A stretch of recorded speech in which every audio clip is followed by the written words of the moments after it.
I chose integrity, but when I think about integrity, it's rooted in truth, equity, and community, because if you do right by people, you'll be able to advocate for them in that way. Husband of the vice mayor of Coral Springs now facing charges of premeditated murder. And that's not all.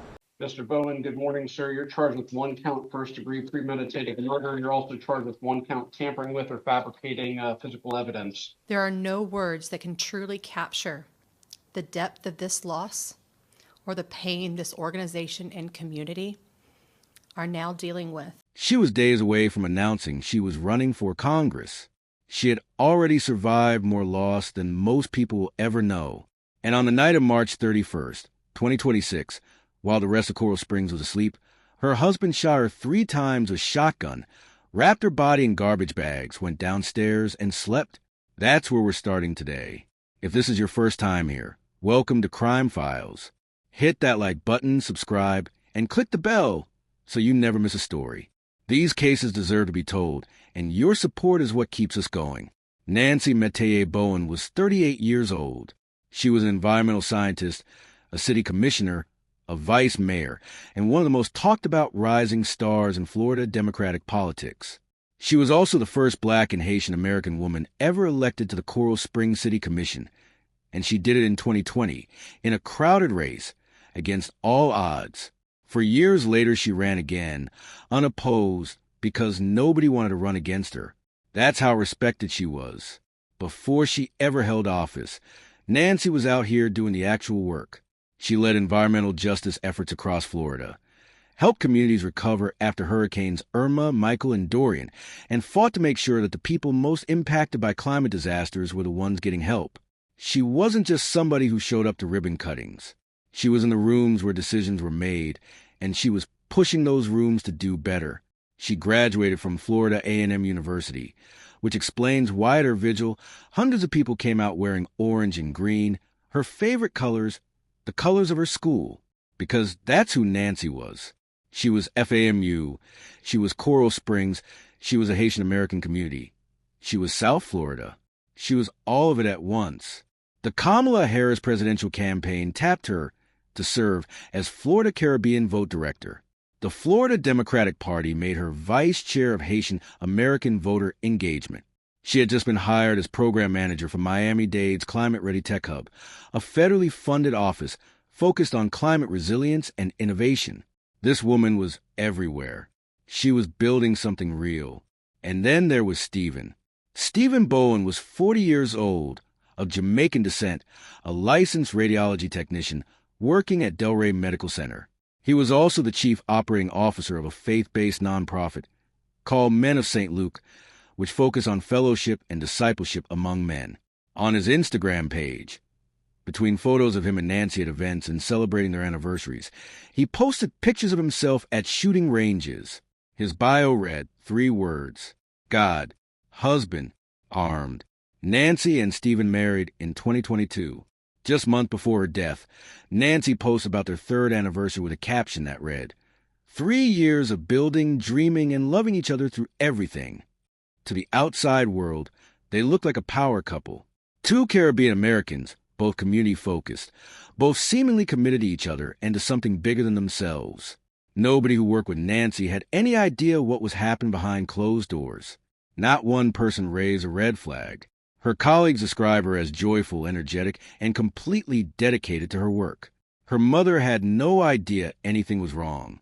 Stephen's own mother told police she didn't know of any marital issues between them, but something was breaking down inside that house. In the months leading up to her death, Nancy's family had been through absolute devastation.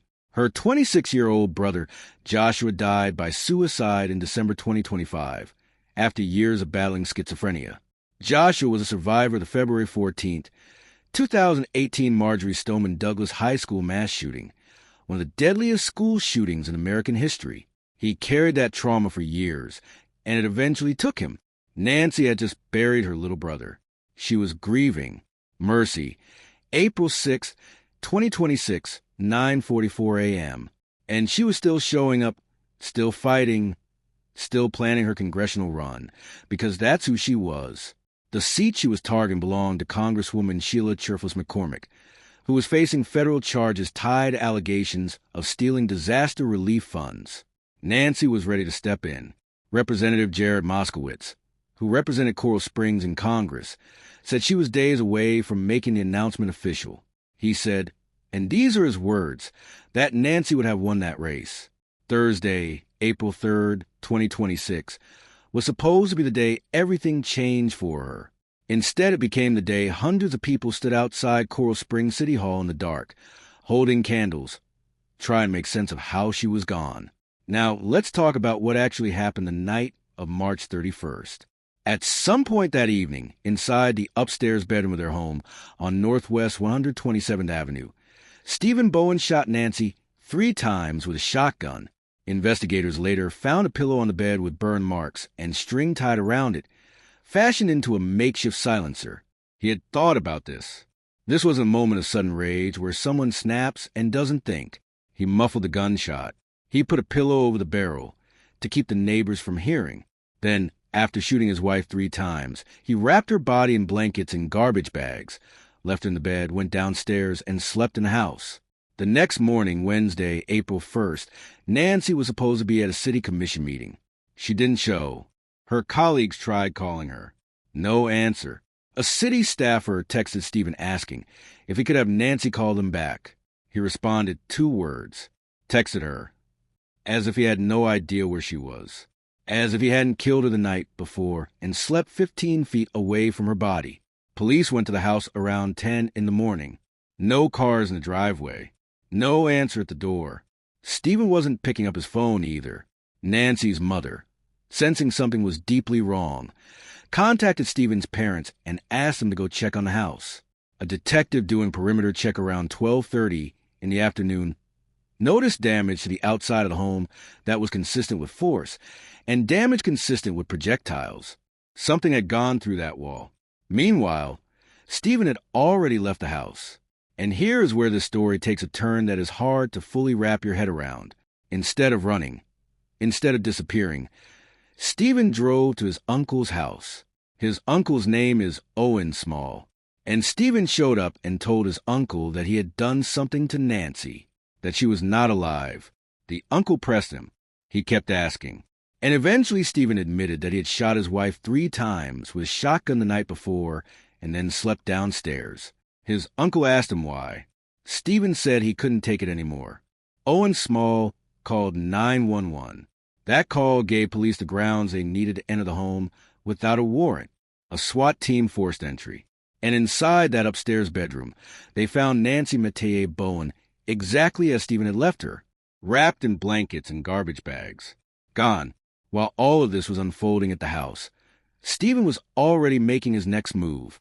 He drove to an apartment complex in Plantation, about 12 miles south, to meet a fellow Freemason. He handed this man a bag that contained the shotgun. Surveillance footage and license plate readers tracked his black Ford F-150 the entire way. Officers watched him hand the bag over. The man took it inside. He came back out without it. Police later recovered the shotgun from that apartment. Stephen was taken into custody at 2:35 in the afternoon. The moment officers closed in, according to the police report, he said out loud, "Oh shit, they're here for me." He was arrested, invoked his right to an attorney, and said nothing more. Stephen Bowen was charged with first-degree premeditated murder and tampering with or fabricating physical evidence. A judge denied him bond. He is currently sitting in Broward County's main jail with no release date and no attorney on record yet. Authorities have not publicly stated an official motive beyond Stephen's own words to his uncle. He couldn't take it anymore. That's what he said. That's all anyone has. Now here's what I keep coming back to. And I want you to think about this with me. Nancy was a woman who spent her entire career fighting for people who were vulnerable. She worked disaster relief. She fought for environmental justice. She helped communities that had been left behind by the systems that were supposed to protect them. And somehow, in her own home, she became the person those systems failed to protect. Nobody knew. Nobody saw it. Not her colleagues. Not her mother. Not Stephen's mother, who talked to him the afternoon of the murder and said she had no idea anything was wrong between them. So what do you do with that? What does it say about how well we really know the people we share a life with? What does it say about how much pain can exist behind a social media post celebrating an anniversary? And what does it say that a man who described himself as God, husband, armed, could sit in a faith-based nonprofit board meeting one week and murder his wife the next? Stephen told his uncle he couldn't take it anymore. But take what? Take her success? Take her ambition? Take the fact that she was about to step onto a national stage? We don't know, and maybe we never will. What we do know is that on the night she was supposed to be planning her congressional announcement, Nancy Metayer Bowen was killed in her own bed, and the man who did it slept downstairs. If this case hit you the way it hit me, please like this video, subscribe to Crime Files, and click that bell. These stories matter. Nancy's story matters. And the only way we keep telling them is if you stay with us. We'll see you on the next one.